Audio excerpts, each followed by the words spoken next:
All right, we are live. Hello, my friends. If you are here right at the start, can you let me know really quick how does the audio sound and how can you see everything? Is the orientation upside down like it was last week? Just let me know if it all is looking and sounding good, and we will get started. If you are watching over on YouTube, be sure to let me know in the chat where you're watching from. And if you are watching over on Patreon, you should click the YouTube link so you can hop in the chat if there's any questions you might have. So on that note, okay, I'm gonna get started. So I'm using today an F pencil, and I will also have a few different round brushes. So I have I think it's a size 8, about a size 4, and then this little one on the end is a size 2. So I'm going to kind of jump between them as we go. I have a paper towel here. Or actually, this is a handkerchief, which is kind of funny. I think somebody left a handkerchief at our house like a long time ago, and I decided to just use it as my painting rag. I'm going to use a few different colors today. Use whatever you have. You don't have to use the exact same shades as I have, the same colors. It'll turn out just fine. But I'm going to use cadmium red, alizarin crimson. I think I'll use a little burnt sienna, some yellow ochre, and I think I'm going to go between 2 different greens today. I'm going to go through olive green, use olive green, and hooker's green. If you don't have those two, use sap green and viridian green, or if you have like lime green. Just make sure to use 2 greens that are kind of like opposite. Not opposite, but they're just, one is a little bit more of a yellow and one that's a little bit more of a blue-green. So just, just try your best. If you got 2 greens, just use them both. If you only have 1 green, add some yellow to it as we're painting, but you'll see as I'm going. So this class today is going to be, it might be a little bit long, so I'm going to jump in as quickly as I can, but just get comfortable. Hopefully it won't take more than an hour, but roses have a lot going on, and this sketch I made there's a lot of leaves, a lot of petals. So, okay, looking at the chat real quick. KSL says, can you share how you pronounce your first name? Yes, I can. It's Shailene. And hi, Carrie from Pasadena. Glad to have you today. Okay, so let's see here. Let's go ahead and get started by placing the rose and kind of placing the stem before we get into any details. So it's definitely a very circular shape, this rose. I'm gonna kind of just do a soft circular shape right here.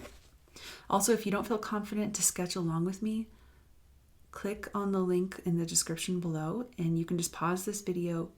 You can download that sketch and just copy it a little bit more slowly if you want to. Or you can try and sketch with me in real time.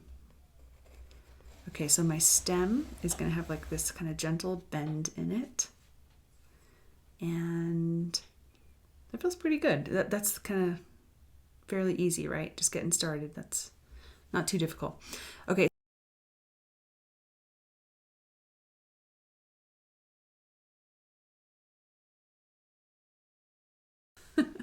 Okay, so I'm going to draw some leaves that are going off this way to the left.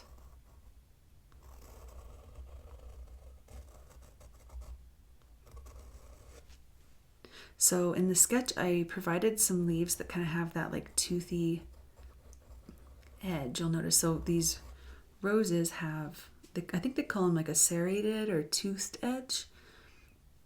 So just kind of keep that in mind. You don't have to be super detailed with it. A lot of that is going to be kind of more as you're painting. You can kind of articulate those little details. Okay, so up here I'm going to have just a little bud behind this rose here. Okay, so I'm going to kind of, since I'm right-handed, it's kind of easier for me to work in this kind of direction. Probably for you as well if you're right or left-handed.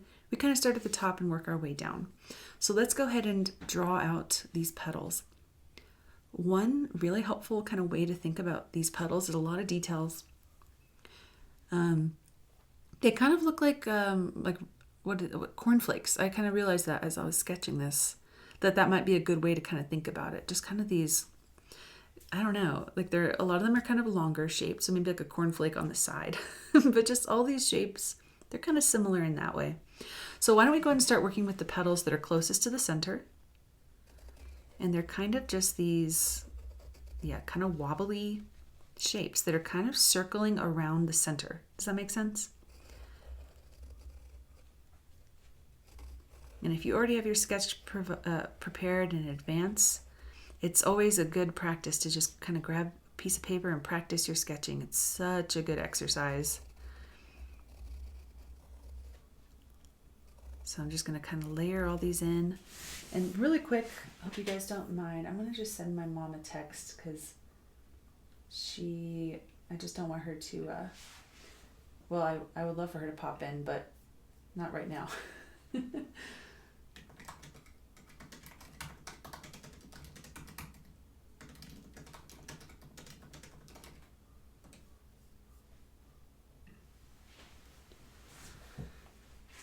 Okay. Do another one right here.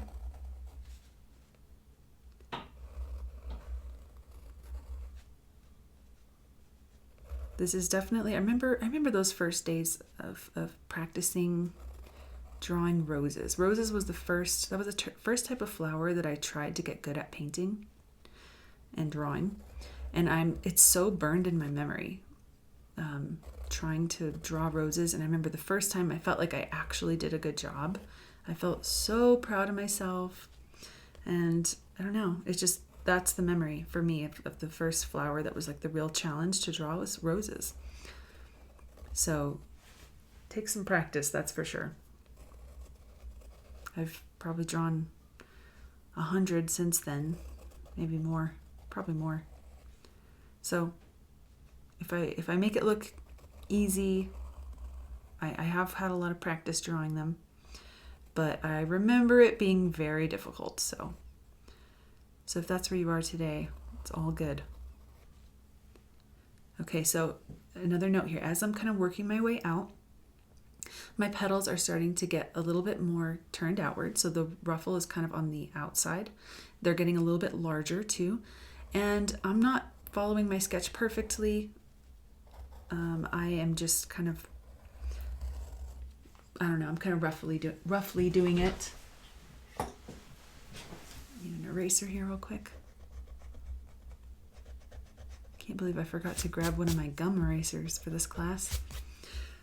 Okay, so the petals on the furthest outer ring are going to be quite large, okay? So you make those pretty big.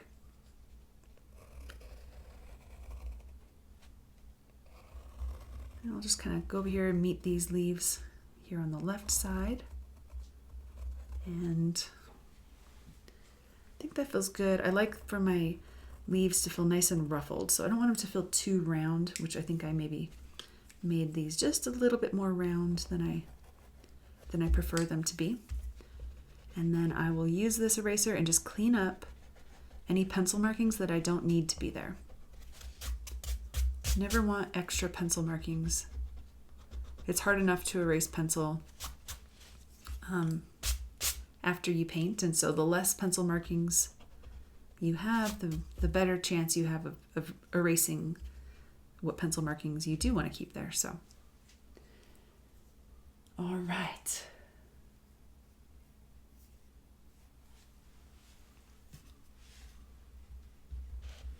Oops.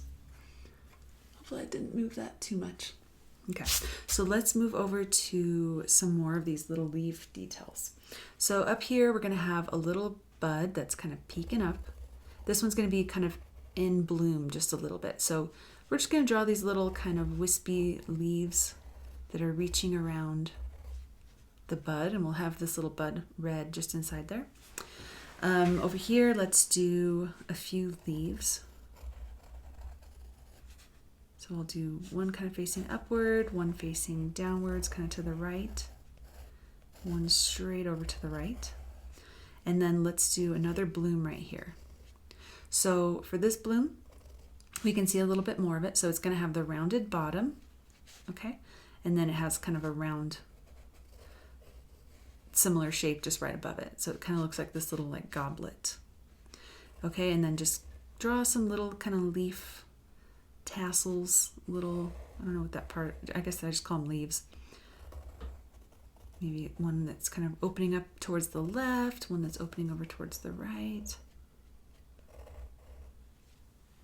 And then I want there to be some red inside of this one as well. So I'm kind of drawing a little diamond shape there for a little peak of some pink or some red.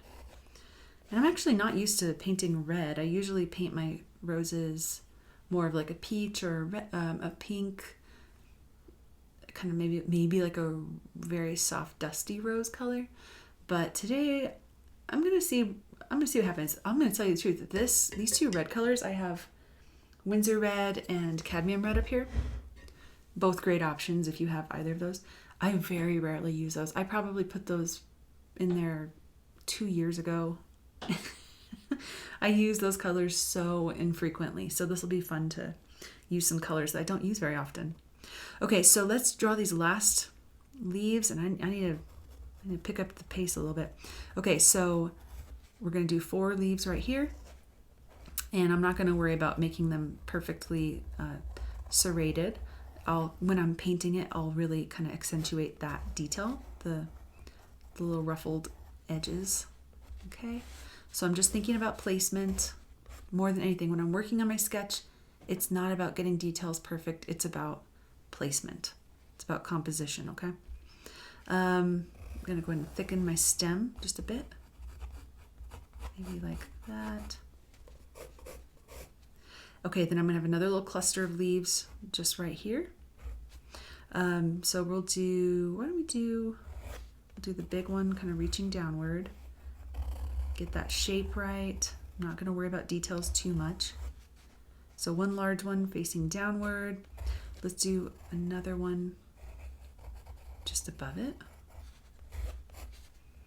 This leaf, you know, in the sketch I didn't have it crossing over, but I think I'm going to have it just crossing over the stem just a bit here.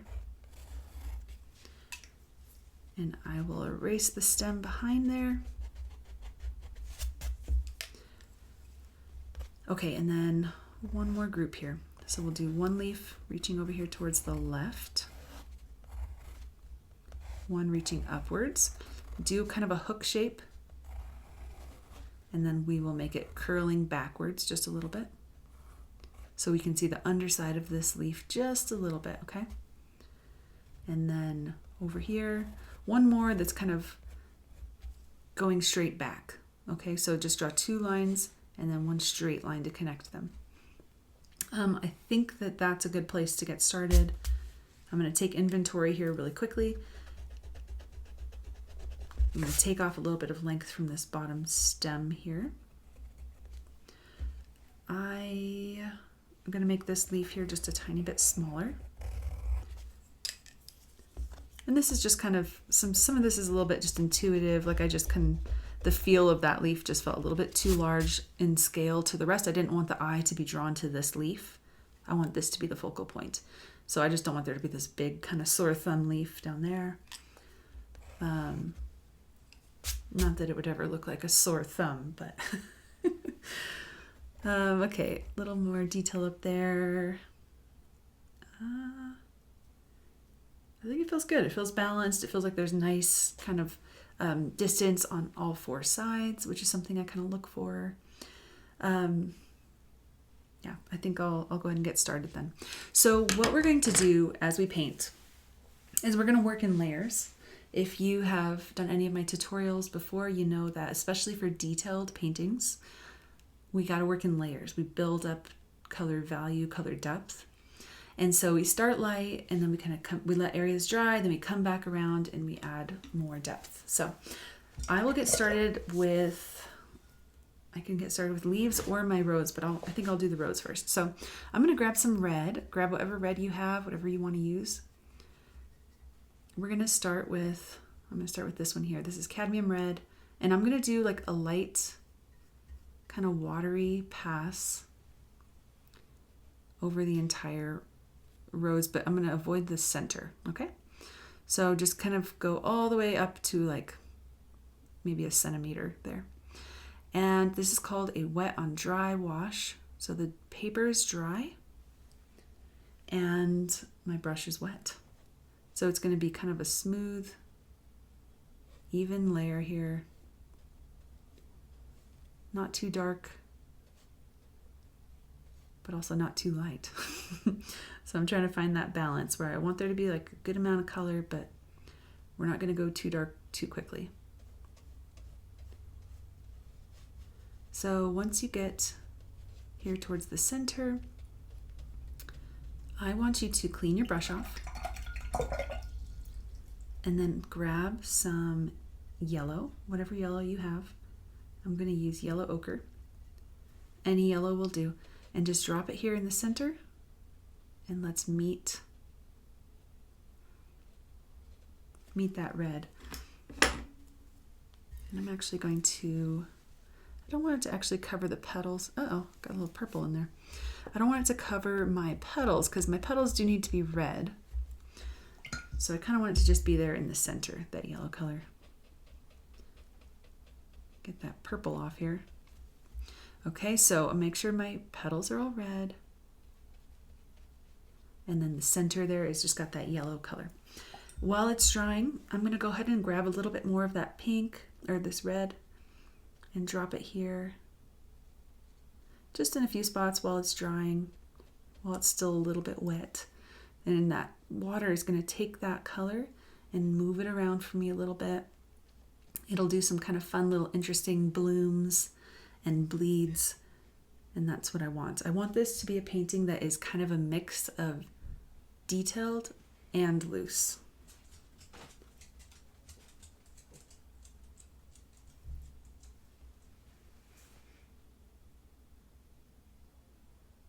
Okay.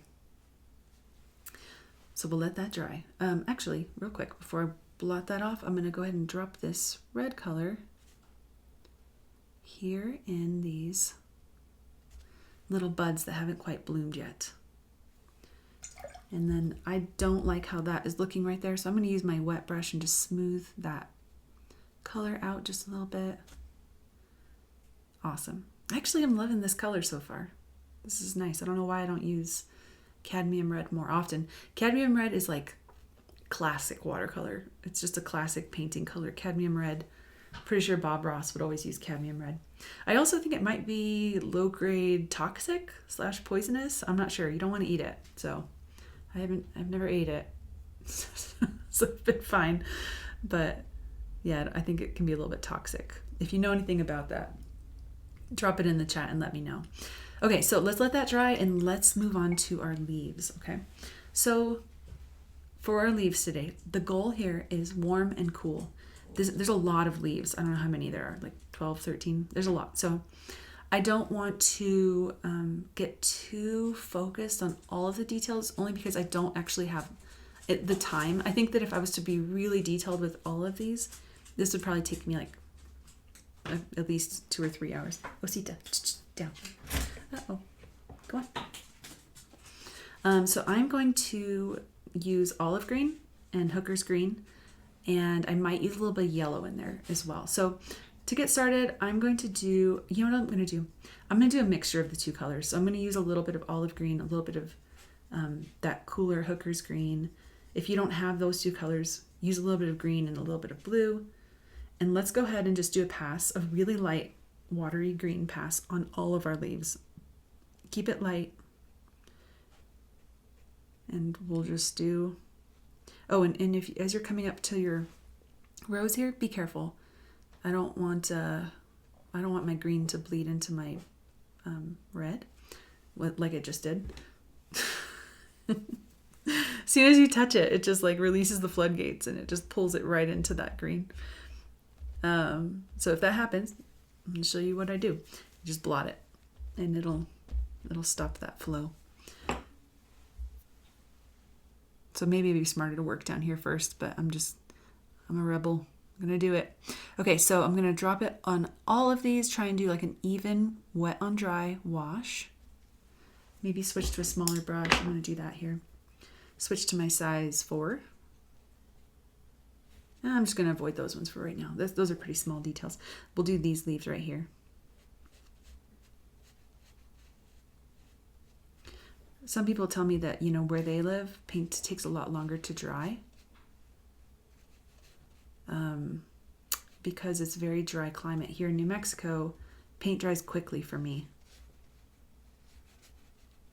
So, got to kind of know your climate and work with that. Keep it in mind. Some people use a blow dryer as they paint. I don't think I've ever really done that unless I was like in a massive hurry for whatever reason. I feel like I've maybe done it before, maybe once or twice, but like I said, I live somewhere so dry, so it doesn't really matter. Especially if I put the ceiling fan on, it dries so quickly. Okay, I'm peeking over at the chat really quick. Yes, Janet says cadmium yellow also. Cadmium makes it more opaque, but it's toxic if consumed mostly in large quantities. Yeah, that's what I like about cadmium. I didn't realize how opaque it was.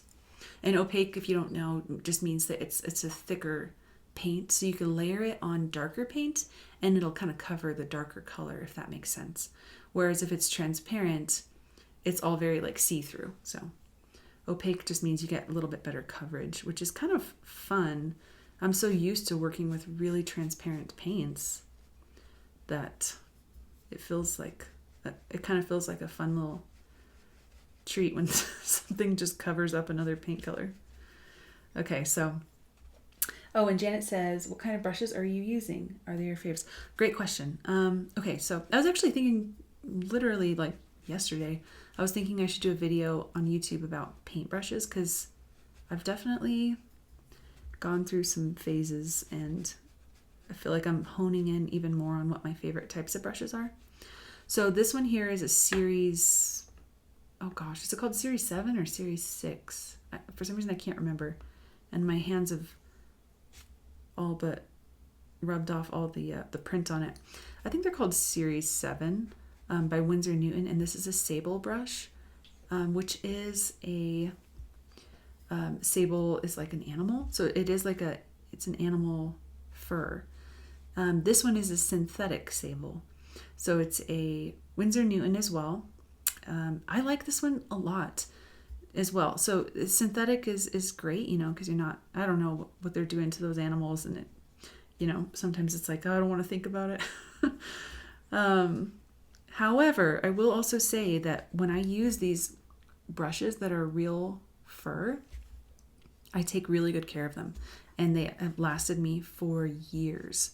So the real fur brushes that I have like a couple of them, but I'm going to keep them for the rest of my life, which is great. Because sometimes those synthetic brushes, sometimes you throw them away really quickly because the bristles kind of all get like sort of splayed out. So yeah, got to decide where your values are there.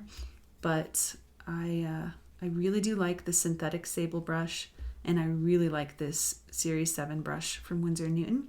They're both round brushes, which is just the shape I prefer. I think it's really versatile, a round brush. There's a lot of different shapes, like you can use a filbert, a mop brush, a quill brush.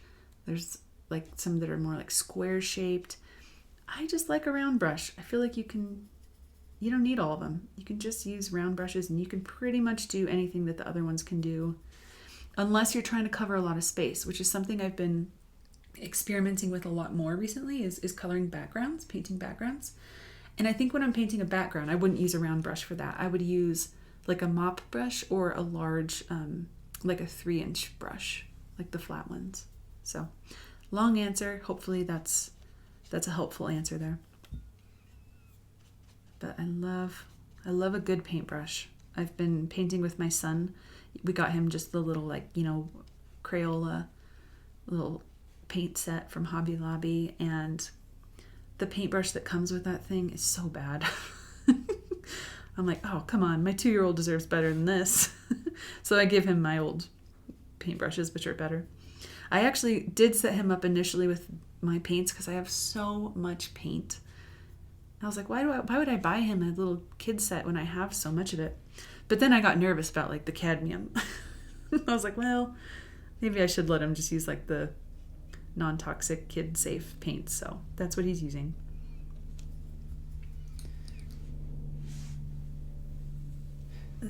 Carrie says, some very good companies raise the animals with great care and do not kill them. Oh, that's really good to hear.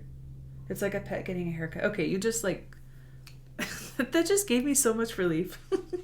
I hate to think of, animals dying just so I can paint. I don't know. Of course, I'm not vegetarian or anything. I have mixed emotions on things like that. You just want to know that the animals are taken care of, right? Okay, so all these little red spots are all dry, so I can get all my little green details in here.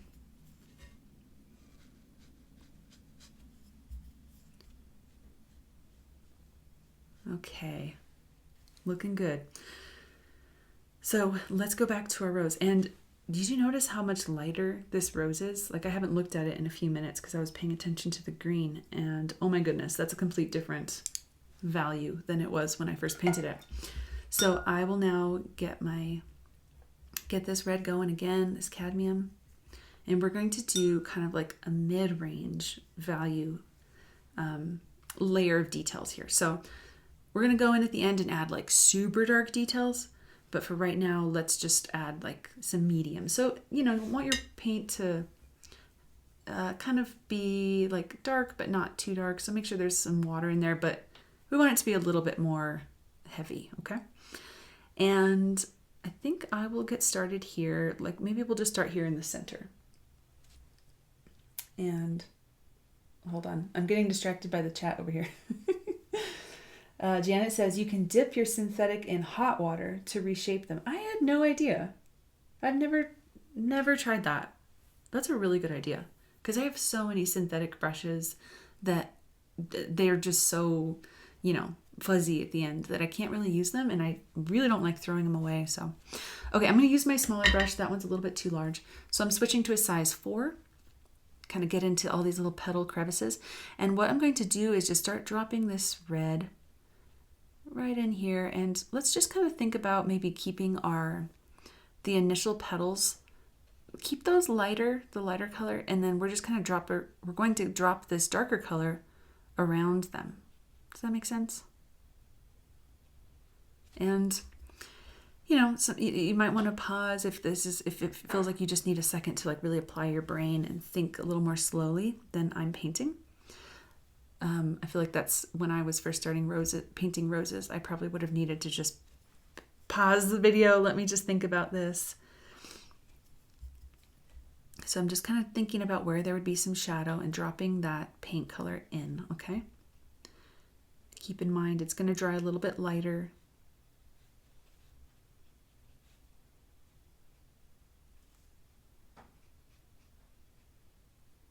Okay, so I did a good amount there. I'm going to use my other smaller brush, my size 2 round brush, just using a damp edge here. I'm just going to kind of smooth this paint out just a little bit,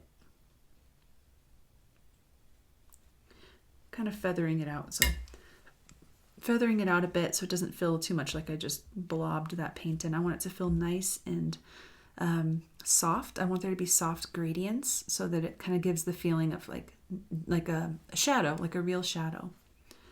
Okay, so then switching back to my brush with paint in it, I'm going to go out here to the edges,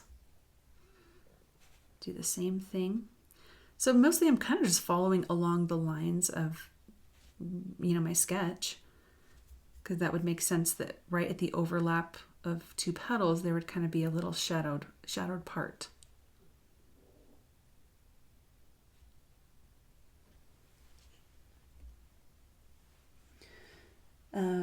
Carrie says, it is very dizzying. You put the dark at the base of the petals? Yes. Yeah, I think that's how I would say that. So it's kind of like let's look right here at this spot right here. For example, see how there's just a petal overlapping another petal? it kind of, if you thought about it, you know, it kind of makes sense that this part would just have a little bit of shadow just along that line. Same right here. We have two petals that are overlapping one another. So just a little bit of that darker color there. And then I use my clean damp brush and I smooth it out. This takes practice, okay? It really does. Like I said, I've done this many, many times. So I can move a little bit more quickly, but pause it as you need to.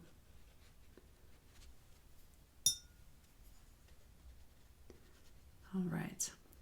So I'm just using that damp brush. You know, you'll find that if you're using good watercolor paper, you're really able to keep working that paint and lifting that paint. So if you drop too much, if it's in a spot you don't think you did a good job, you can really kind of get in there and scrub it out using a paintbrush. But that is, like I said, you got to use good watercolor paper. So you want to make sure it's, you know, most watercolor paper, as long as it says watercolor paper, it's probably going to work fairly well. I've had very few experiences where the watercolor paper didn't work like I wanted it to.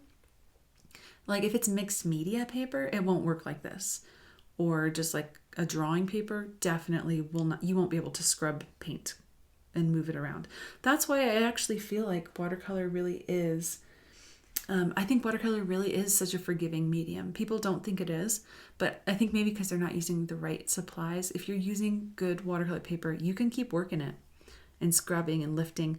The other day in the Patreon chat, somebody shared a painting they had done from one of my live classes, and she said that she had moved an entire tree. So she painted a tree, didn't like it, and scrubbed the whole tree out of the painting. And I was just squinting at it because I was like, no way, that's amazing. Like, she got rid of a whole tree. So, you know, you can really work it. This here is, this is Winsor & Newton paper that I'm using here. This is the professional, I think it's called Professional Series watercolor paper. I'm also a really big fan of Arches. Arches is my favorite personally. I think the color of Arches paper is gorgeous. It's kind of a little bit more of a warm shade than this. And you can tell that this is actually pretty warm too. If you look at it next to printer paper, it's quite warm, right? Arches is even warmer, which you might not prefer for every painting, but I really do love that warmth. Yes, and Janet, that is how you spell it, Arches. Arches is like butter. It's the best to work on. I love it so much. I remember the first time I used Arches, immediately I was like, oh, that's better. That's so much better. That's it. It's very expensive, unfortunately. So one trick I have with Arches paper is that I buy the big sheets and I tear them into smaller pieces. So I fold it, fold it really carefully and like really, get after it with that crease, and then I tear it. So that's one way to do it that saves a little bit of money. But I think some of those blocks of Arches paper like this, they're like $40 or $50. And, it's worth it, but nobody ever wants to spend that much on paper at once, right? Okay, so we're going to let that dry. We're going to go to our leaves now, okay? So now, like I said, I want to think about warm and cool here. So I'm going to grab some of this Hooker's Green. I'll use my size 4 brush. So my size 4 brush, I will go ahead and drop some right here on this one. I think I'll go ahead and do it on all 3 of these flowers, or these leaves. That's what they're called.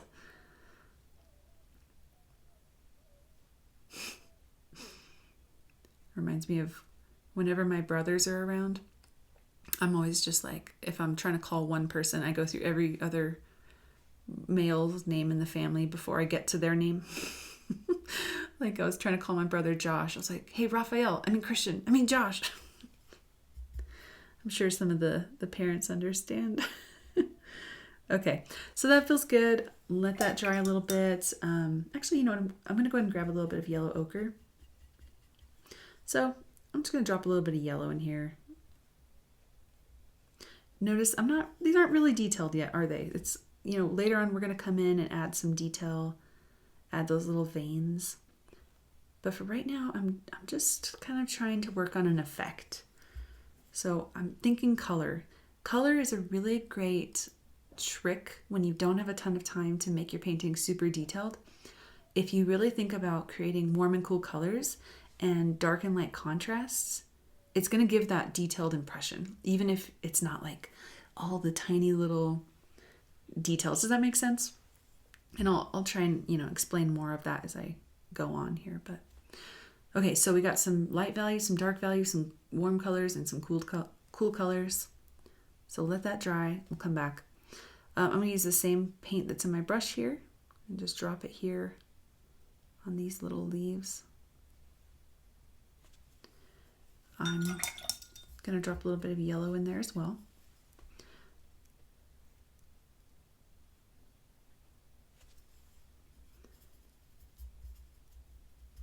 Okay, using this green mixture here.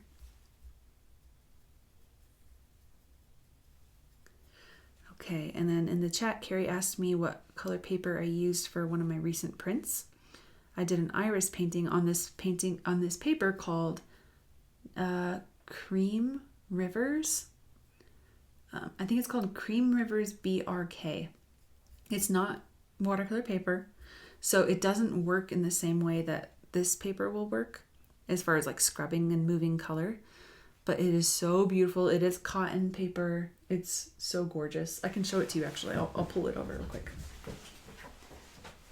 I'm getting distracted here. Okay, so this is what Carrie's talking about.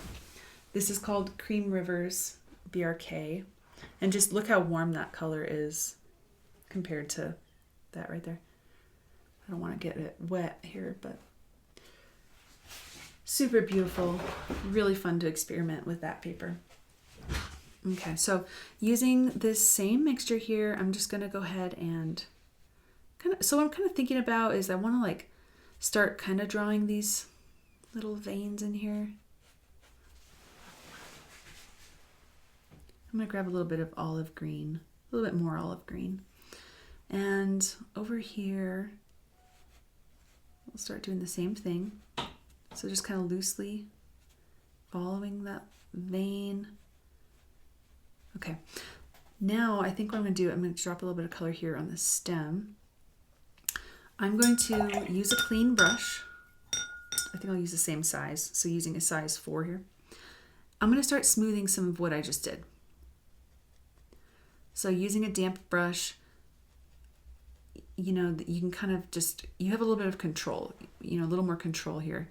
So when I paint on dry paper and then use a wet brush to kind of smooth it out, it's a way to get that kind of loose, watery look, but you have the control, if that makes sense, because you're controlling how much water is in your brush. So it's not like a big watery mess when I do this.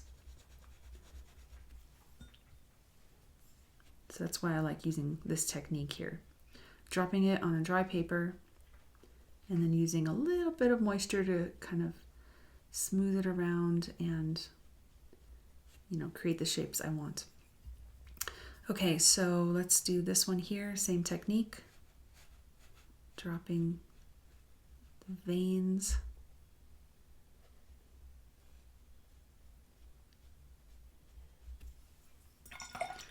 Okay, I have a fun idea here. Let's drop a little bit of yellow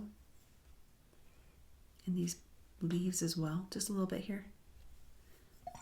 And then I'm cleaning that brush and smoothing it out.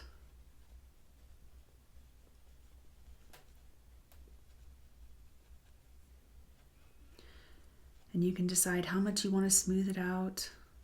This is where you get to really practice kind of finding that control in your artwork and making it what you want it to look like, you know, making it what you want it to be, how you want it to look. Oh, I love that with the little yellow in there. That feels nice. I want to just drop more yellow in these other leaves now. Love that contrast of warm and cool. So having that warmer kind of bluish green with just a little bit of yellow in the leaves is so, it's yummy. I love it. Love that, those kinds of details there. Smoothing these ones out a little bit as I'm just kind of looking back. Okay, let's do these last ones here. So I will use my size, this is size 2 brush, use whatever brush you want here. And I'll paint some veins here.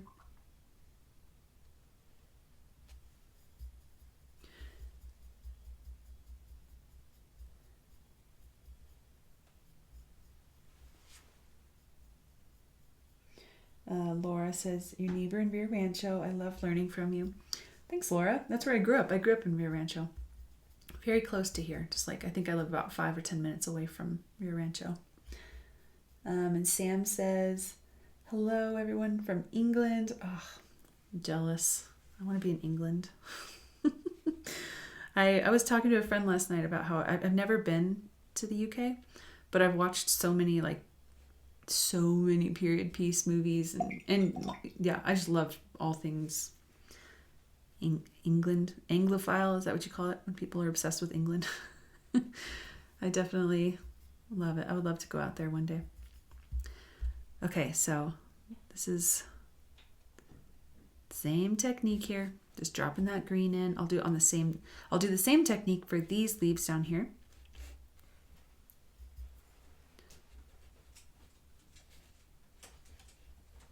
Kind of works in my favor sometimes to just move quickly and do these kind of quick strokes and dashes. I sometimes end up liking it even more than if I was to be like really meticulous and holding my paintbrush like a pencil. You just kind of get these more organic, spontaneous little movements and little blooms. So now I'm grabbing that yellow and just dropping some yellow inside these leaves. And then I will use my size 4 brush to now smooth out that color, okay? And this is kind of where I probably want to start thinking about also, I haven't really been thinking about it yet, but the little serrated kind of toothed edges of these leaves. This is a good moment to think about that and add some of those little details in there as well. One thing is that you don't have to make every single leaf have that like toothed edge. If you just did it on a few of them, it would be enough. You don't have to make every single one of them perfect. You definitely can. It kind of depends on what style of painting you want yours to be. Like I said, I want mine to be kind of a meet in the middle of a loose and detailed watercolor. So just having the impression of a few of them having that serrated edge is going to probably give me the look that I like. Okay, I'm adding a tiny bit more yellow into these. Let me smooth out some of the details on this leaf here. It really helps me. I feel like I say it all the time. I always squint at my painting. That really helps me to just look at my painting as a whole. It's like taking 10 steps back when you squint at your painting. You're able to see how it looks as a whole and not get too focused on like the small details of the leaf that you're painting, if that makes sense. So squint, squint, squint. That helps so much. Okay, so I'm adding some shading in there to the stem. You might have noticed I just did that. I'll add some up here as well. Kind of thinking about maybe like adding it just underneath the leaves, and then just maybe here along the right and left side of the stem. I think I'll add just a little bit of yellow to my stem as well. Just kind of let that bleed in there. Gotta paint this stem here. Forgot about this one. Using some olive green here. Go ahead and paint the shape of this bottom round part. And then I will also paint these upper leaves, maybe just a lighter green, okay? So I want this part here to be darker than the top. Does that make sense? So I want this part that's the little round bit just underneath the bud. Make that dark. And then the leaves up on top will make them a little bit lighter. So it kind of makes it feel like this part here is a little bit more in shadow. And then using a really light watery mix here, adding some depth to these leaves. Okay, let's let our leaves dry. And we'll come back, add more. Let me actually smooth just this little tiny bit down here. I'm going to go back to my rose now. Okay, so I want to show you something. And hello, Mirna from Argentina. So cool. Love it. Okay, so I want to show you guys something. Can you see? Yes, you can. Okay, so notice real quick with me, red, alizarin crimson. So Windsor red, cadmium red, alizarin crimson. Notice how dark, just if you look at the dried paint, look how dark the value of alizarin crimson is compared to the red. So no matter how many layers of paint I did with red, this is as dark as it's ever going to get. But look how dark alizarin crimson is. Look how dark burnt sienna is. Look how dark my greens are. Look how dark the yellows are. So that's like how dark you're ever going to be able to get that color. Maybe that seems obvious to you. It wasn't obvious to me when somebody first explained that to me. I was like, oh, okay, that makes sense. So you have to be able to get dark colors, some like really dark values, you either have to use like an alizarin crimson or you have to mix the red with a really dark color to get like a really dark value. So I just want you to understand that. So I think what I'll do here, I think I'm actually just going to use alizarin crimson. You could also try mixing a little bit of blue or a little bit of green in with red. But what I want to do here is I want to start adding some really dark reds into like the little crevices of this rose here. And also, how am I doing on time? Okay, we're good. Okay. I told my husband, he took the kids on a drive, ran a couple errands so I could teach this class today. I was like, I'm going to need every bit of an hour today. Sometimes I can do my classes in 45 minutes, but this one, I'll probably need the full hour. Okay, so I'm going to use just a really dark mix here of alizarin crimson. And let's just see how this goes. I tried to do a run through of this class, but I was so distracted that I didn't like what I did at all. I'm not even going to show you the painting I did. I did it early this morning, but I was really distracted. So I feel like this is my first like real attempt here of getting the colors right. I did a composition I liked earlier, but the colors weren't quite right. So hopefully this version is better. So far it looks better. Okay, so I'm just dropping alizarin crimson, layering it in here, adding some depth. I'm not covering everything I did earlier. You'll notice that we're still seeing a lot of the red that I dropped in earlier. But I'm just dropping some of this alizarin crimson into some of these little crevices where it would make sense for it to be super dark. And truthfully, you are the one who gets to decide where that is. Obviously, there are natural laws where it just makes sense that some parts are more shaded than others. But I find that a lot of times you could just kind of decide. A lot of times where you drop it, it's like, okay, that's a shadowy spot. That now it makes sense because you dropped the dark color there. Does that make sense? Hopefully it does. This is your painting, so you get to kind of create the shape and form of this rose depending on where you put the color. Wow. Isn't that crazy? It just makes it so much, like it gives it so much more depth when you drop that really dark value. That's awesome. Okay. I think just because I like to mix colors a little bit, I like for there to be a spectrum of colors. And right now, this rose feels really nice. It feels really nice as far as the depth. So there's like the light and dark. But I think what I'm missing in here is I want to see more color than just the two colors we have. I'm going to actually just grab a little bit of Windsor red.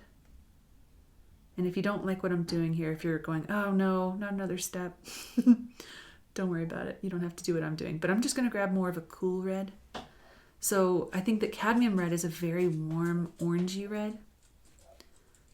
Alizarin crimson is very pink. Windsor red also is very pink. So I'm just mixing all of my reds in here, just dropping some little dashes here and there.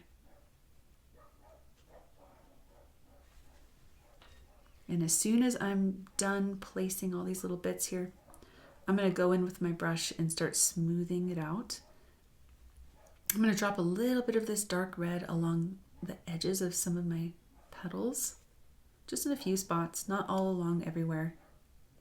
Like I said, where you drop the color, it's just going to look like, you know what you're doing. That's where that color should be. Not always, but a lot of times. Okay, so that feels good. I'm going to now use a brush to smooth, okay? Also, it is hard to teach roses. I was like looking at one of my other paintings this morning of it was like a tulip. It was one I did for a past class for Michael's a few years ago. I was like, why don't I just teach tulips? That's so much easier than teaching roses. But, there's something, when you paint a rose, it's just such a satisfying, like you just feel so proud when you paint a rose. So I'm really proud of you for trying. Even if you're not loving what you're doing today, don't feel defeated. Try again. It takes so much practice. There's a lot of details, But one of my biggest pieces of advice, also these dogs are so nuts.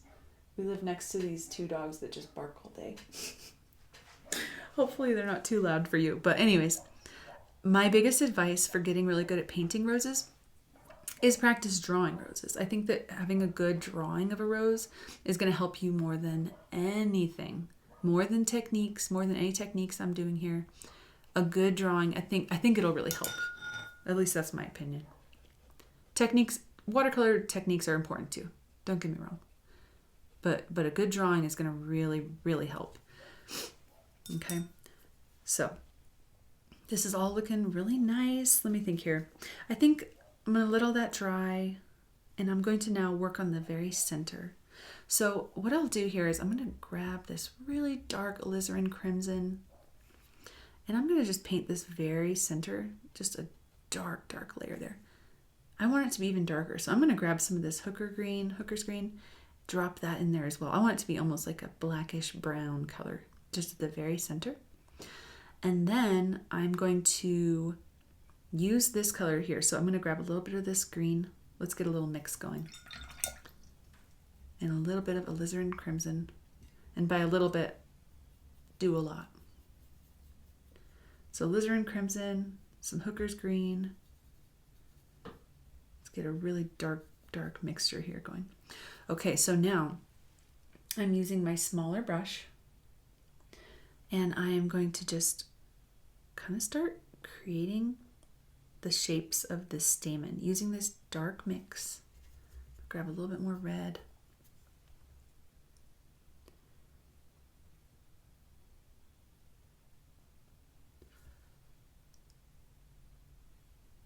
And I'm just kind of doing these little scratchy lines. I'm not thinking too much about creating actual shapes that are recognizable, if that makes sense. Like, it's kind of more of just like an effect.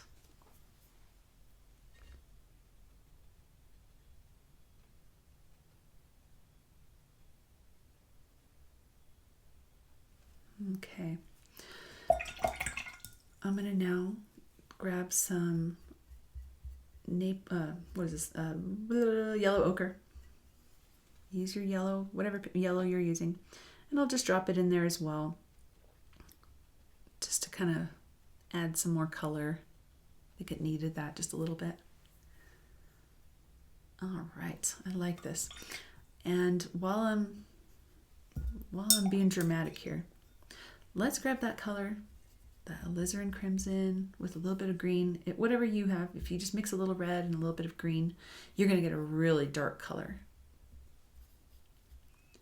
So just mix some red, mix some green. Let's get some drama going here. Maybe I'll even mix a little bit of the cadmium red in there too. Anyways, get a dark mix of color going, and let's just find a few spots to just drop in the ultimate dark color here.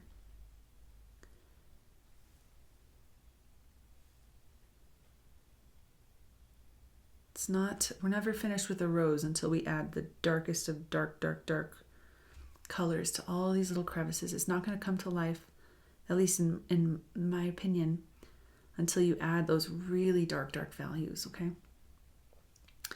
And it's wild how once I drop that in, all my lighter parts look so light. Now I'm like, oh gosh, is it like Oh, the light spot's too light? Maybe. Okay, so just finding some spots to dab it in there in all those little crevices.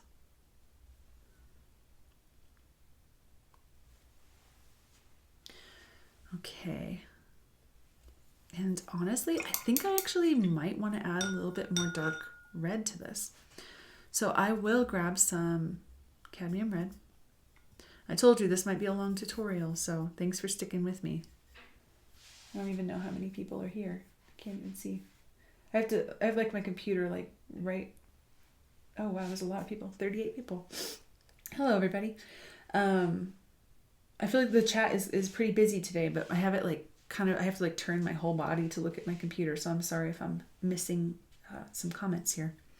Okay, but I'm grabbing a little bit more cadmium red, and I'm gonna drop it in, and just a few of these petals. It's just some of them feel just a little bit too light, and I just love for there to be a lot of gradients of colors. I want there to be the lightest tones, the mid tones, and the super dark tones. I think what this rose feels like right now is light tones and dark tones, at least to my eye. That's kind of what I'm feeling. So I'm dropping in just kind of a mid-tone red color in here.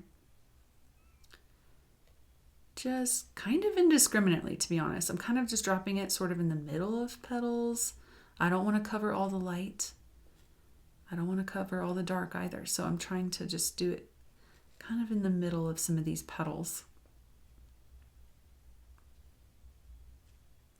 That definitely feels better. I'm squinting at it, kind of giving it a critical look here. All right, I like it. Let's go over to these little petals here, or the little buds. And I'm just going to go ahead and make these kind of a mid-tone pink as well. Very nice. I like this. I like this rose. It's got a very romantic medieval feel.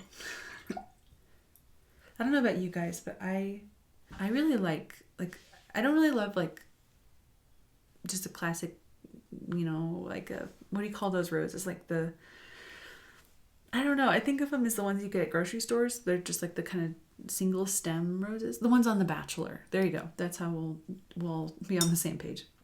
But I like garden roses so much more.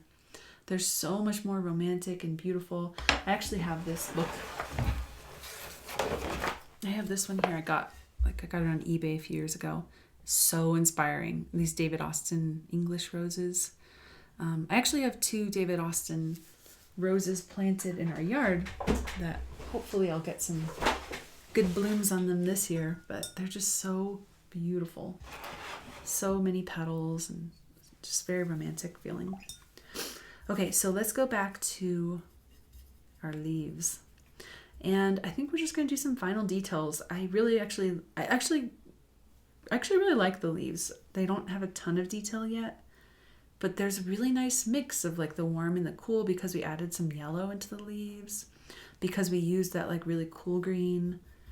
I really like these leaves. So I'm not going to do too much, but I am going to add some depth. So I think what I'll do, we'll start up here at the top. I'm going to drop some darker green here, just kind of where it would kind of make sense for there to be some shadow. And this mix that I'm using here, I'm actually using a mixture of olive green and some of that hooker's green. Just use a dark green. I think you can kind of mix it up and play with the balance of colors. But yeah, this is just a mix here, a very, very dark mix. We'll drop some here on the left side of that little bud right there. Maybe a little bit, just in a few spots.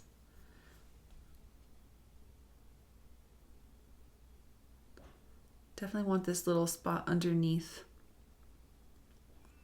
the bud here to be dark.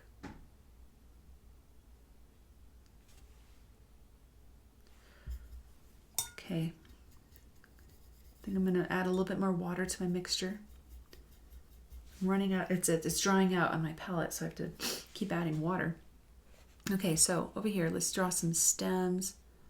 I'm trying to like think about doing kind of these little lost and found lines. So I don't want to draw it all perfectly. Like notice here that like these are that's what you call like the lost and found lines, where I'm not like connecting every single line to the center vein, but I'm letting it be a little bit loose, a little bit like impressionistic looking, just a tiny bit. Just want to create an effect. I don't want to do like a lifelike painting. I feel like a painting, this is something I've learned as the years have gone on. I think a painting has a lot more life when you're not just trying to replicate what you see. But I think that whenever you do those little like kind of gestures and mixing colors that maybe you don't even see in the reference photo, doing these little lost and found lines like that, just these kind of scratchy dashes and like that's like an artistic expression. You know what I mean? Like that's where you kind of learn to be an artist, is making it your own in little ways like that.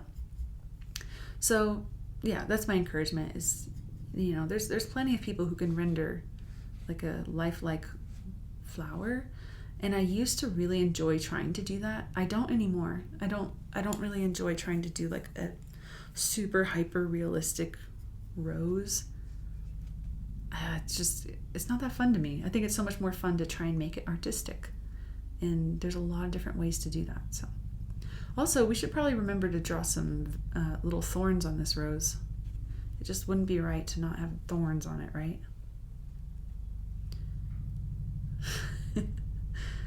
It's the worst part about roses, isn't it?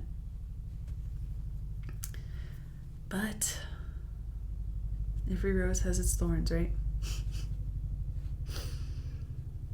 Have any of you guys been to the Rose Garden in Portland, Oregon? I think it's called the International Test Rose Garden. It is absolutely incredible. My parents lived out in Hillsboro for a few years, so we visited, and that garden, oh my goodness, it's so amazing, especially like in May, June, whenever all those roses are in bloom. It's gorgeous. Oh my gosh.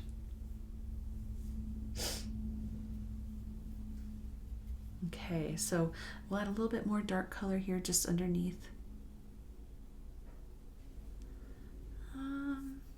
What else do I want to do?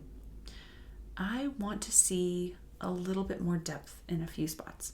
I'm going to drop a really dark layer on that leaf. I'm going to drop a dark layer on this leaf here too. Maybe it's just that overlapping. This leaf is overlapping it here. Maybe just underneath here, there could be some extra drama. Oh yeah, here's a good spot. Right where that petal kind of turns. Let's drop some extra dark value. That felt good. Maybe just right here too.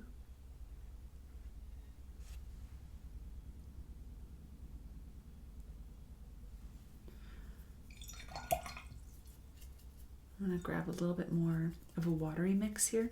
Adding some water to my green. I want kind of a mid-tone green here.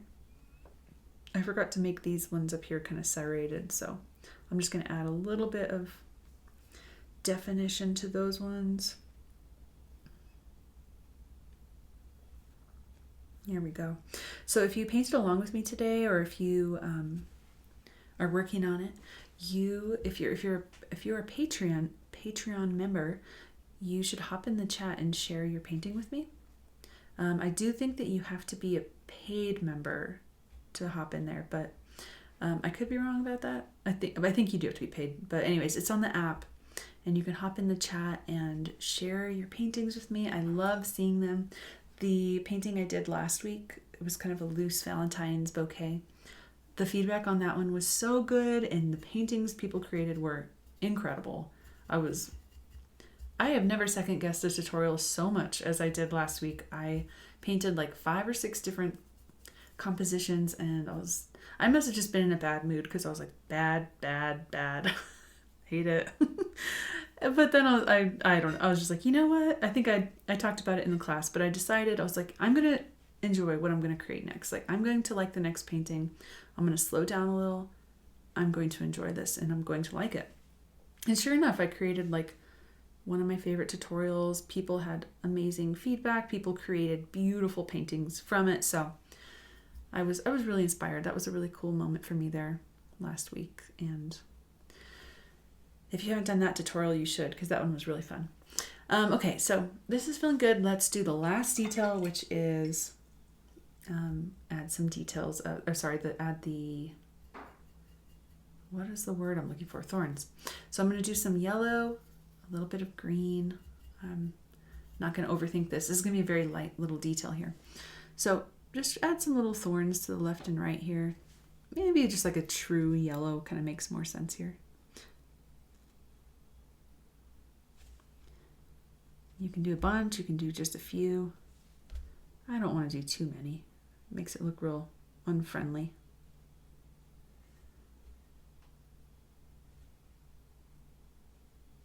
Couple there.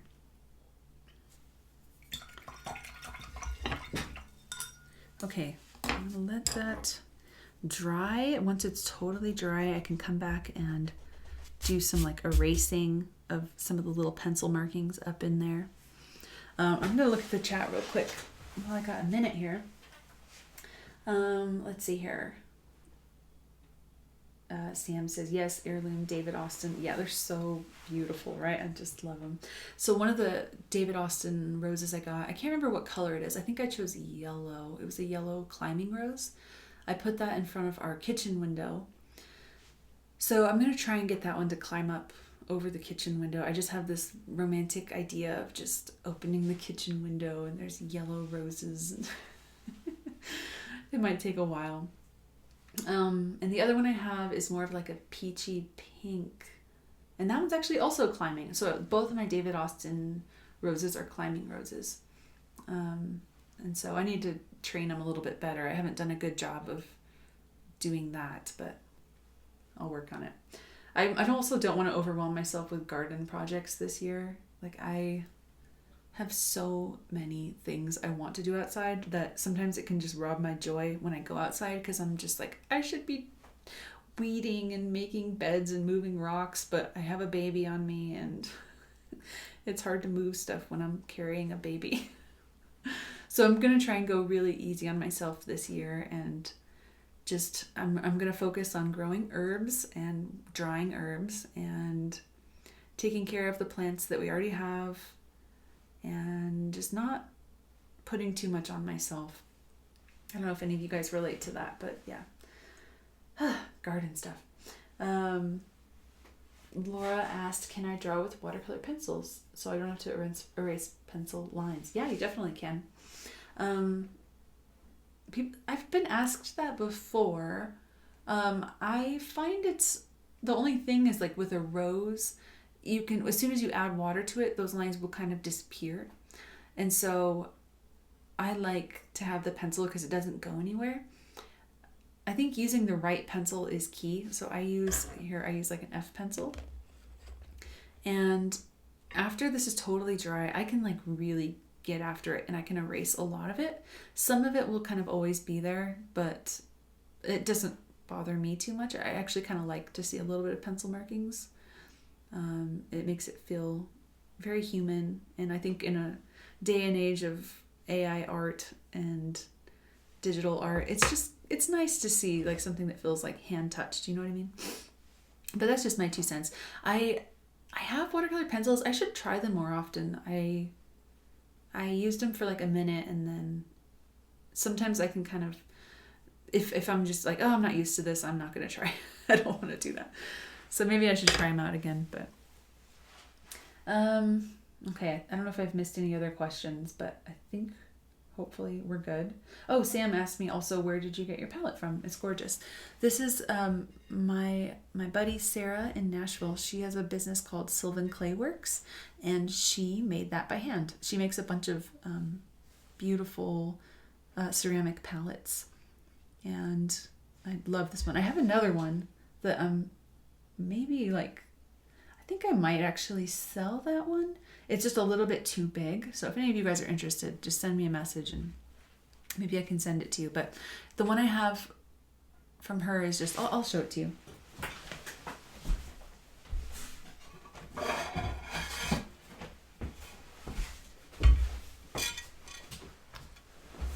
So here's the other one I have from her. Ugh, man, now I'm looking at it, I'm like, no, I can't sell this. I have to leave this to Alma and Raphael. But it's so pretty, isn't it? I love it. So many paint colors on it.